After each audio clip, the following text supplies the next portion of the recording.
Hey, this is Lynn. I am on the last day of week 10 of the carnivore diet. And so this is Sunday. Tomorrow morning is my week 10 weigh in. But I'm coming on today to post a video. This is a confession video because I've had a pretty rough day.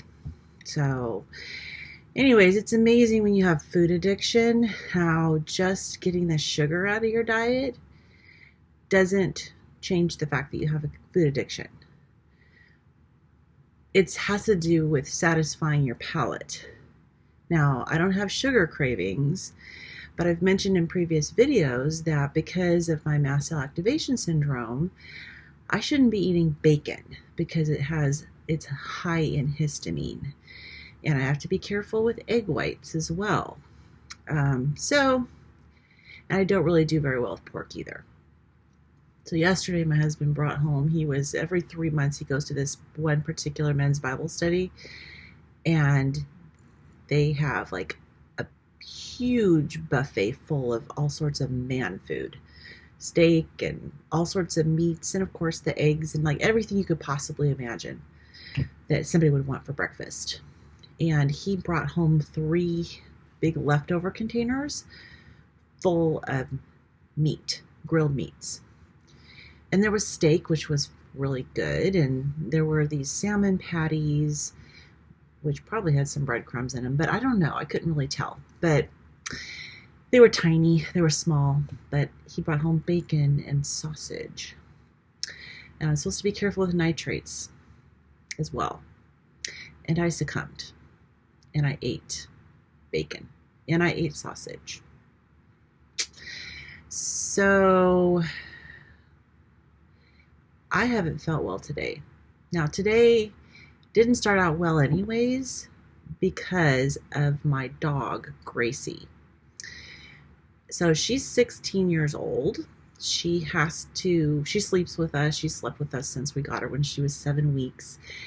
And she has to wear a diaper during the night because she'll just get up if she has to go to the bathroom. And if we don't attend to her right away, she'll just squat and pee on our carpet. So she has to wear a diaper.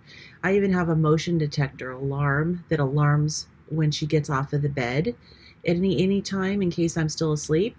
It'll sense her on the floor and it'll go off, and it works. It works great. But anyways, so this morning wasn't feeling that great anyways. My husband went with my daughter. My daughter is a children's pastor, and she has a whole bunch of setup to do, stuff to do before church. They leave super early. And my husband was going with her to help her, and he just checked in, made sure Gracie's okay, I'm okay. And bedroom door was closed. No problems.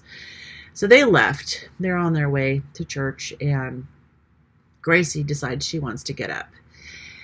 So I open the door to our bedroom and I follow her. We have another dog, Max. I follow them both out to the kitchen area where we have the door to our backyard, and we have a little doggy door on the screen, and the door should have been closed, but it wasn't. So here's Gracie trotting along in her little diaper, about to go through the doggy door out into the backyard and squat in her diaper. So I decide to try to catch her before she can get out the back door. Now, I don't run. I am way too heavy to run. I will hurt myself. But I'm walking as fast as I can, trying to catch her. And so kind of right before we get to the door, I'm like quickly squat down and grab her diaper. And I'm trying to kind of pull her back towards me. And I lose my balance and I fall. So I fell backwards, right on my butt, laying on the floor. She's out the door, and I'm just laying there going, whatever, just go. My bladder's not good. Peed myself a little bit, as long as we're being full disclosure here. It was just, if someone had been there, it would be completely humiliating. So what do? I just tell everybody on the internet. So anyways, that was how my morning started. So I had to I went and took a shower. Well, I went outside and took the diaper off of Gracie. Went and took a shower and everything. And, I called my daughter and asked, who left the back door open? And the first thing she said was, Dad. And so she put him on speakerphone, and I told him what happened, and he's confused and saying, well, I left the bedroom door closed, so things should have been okay. Turns out she was saying he left the back door open, and we had this really confusing conversation on speakerphone between the three of us that was getting really frustrating because she was the one that actually left the back door open. And he didn't know why on earth I kept questioning him, because I kept saying, well, but the bedroom door closed doesn't make any difference. It doesn't help me if the back door is open. And he's like, finally said, I didn't know the back door was open. And it was one of those stupid family discussions. But it was stressful because I'd fallen. Anyways, so that's how my day started. Hadn't had a bowel movement in a while, and that's interesting because lately I've just been like, my bowels were doing good, and now they've slowed down, so I've only been having like once a week. And they've been more crampy. So I ended up with a crampy bowel movement. And usually I've found the last couple of weeks when I've gone, I'll go like 3 times in a day. And it's crampy and uncomfortable. So that hit today too. And then I had a throat swelling episode. So I had to take my rescue medications for my mast cell activation syndrome. And I ended up just taking a nap, laying down and taking a nap. And I actually feel better after taking my nap, but I woke up going, how much of this was because I ate bacon and because I had the sausage patties, which probably had nitrates, and had eggs. In fact, I had eggs for breakfast this morning, with more bacon, of course. I'm so weak. That's the thing, so I'm wondering how much of how I feel is because I ate the bacon and ate all this stuff that I shouldn't have been eating yesterday. I am so weak sometimes, and I know that it's a lifetime of dealing with food addiction.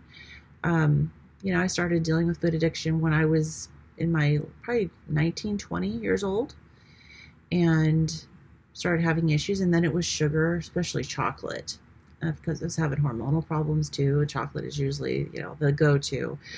But I've had food addiction issues my whole life. So I guess it's kind of unrealistic to expect that it's going to change overnight just because I'm no longer having sugar in my life.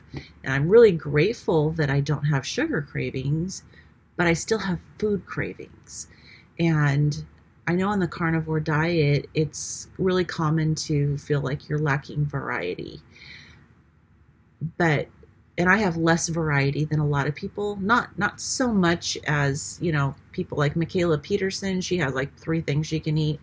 But I have less variety than somebody who doesn't have mast cell activation syndrome, who can eat the bacon and who can eat, aged cheeses and smoked cheeses and aged meats and, all the egg whites they want. I can't because of the histamine content. So anyways, this is my confession for today, that I totally blew it. And even though I can't 100% attribute the mast cell reaction to the bacon, it's just really interesting that it came the day after I started eating some bacon. The stressful event of falling this morning and then getting into a really confusing kind of argument with my husband and daughter this morning didn't help either. Needing to clean up the dog, clean up myself. It's just been a mess of a day. But I have the rest of the day. It's 6 o'clock in the evening right now when I'm filming this. So I have the rest of the day. I am feeling better. But, it's just a reminder that, food addiction doesn't go away overnight, and it's a struggle. And just like any addiction, it's expected to have relapses.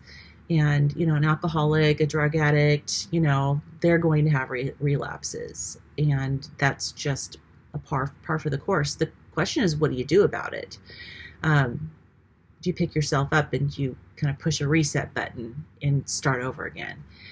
And that's what I'm going to have to do. There's more bacon, leftover bacon in the fridge, and I'm just not going to eat it.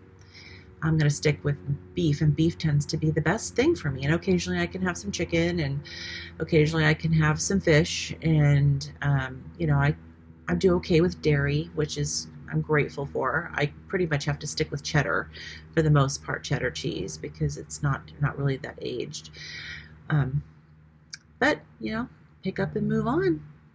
So that's my horrible day. That's my week, my emotional weakness and, my fail.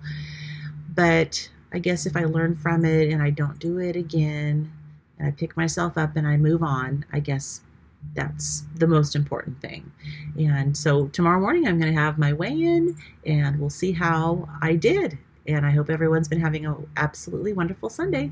Have a good evening. Bye-bye.